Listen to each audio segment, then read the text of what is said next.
for me, it is always amazing to me to think about the journey. So I'm 3 years out of breast cancer, and I had no idea when you are diagnosed the amount of people that you will come in contact with around the disease, right? So we all go to the doctor. We have one doctor usually, and we go to the doctor, and that's one doctor. And then all of a sudden you're diagnosed and you have this team of people. You have your breast surgeon and your plastic surgeon and your regular doctor and your oncologist and your nurse navigator. And this has done for me, and I wasn't able to come to all of the things, but I signed up right away because it was something that I relate to now, having had cancer, is the community that it takes to really hold us all up. And I just want to say thank you.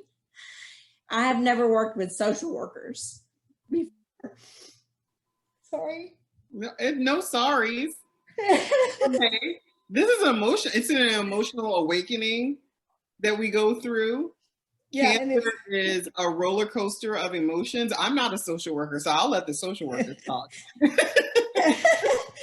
But it is amazing to hear, because I've gotten so much from every doctor, every nurse, every navigator, every oncologist, every oncologist nurse, and to see I don't know, Debbie and Jackie for me they worked off of each other. It wasn't over the top. It was very natural and normal, and we're able to pull things. And I had a couple of aha moments that I won't share because they're very personal, but okay.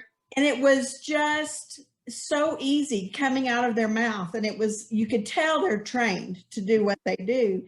And I just am so appreciative of people because oncology doesn't always end happy. You work all this time and you deal with all these people, and a lot of times it ends in death. And to have people who are willing to say, I'm going to give my life to something this traumatic is very brave, and it's very admirable. And I'm just very, very thankful.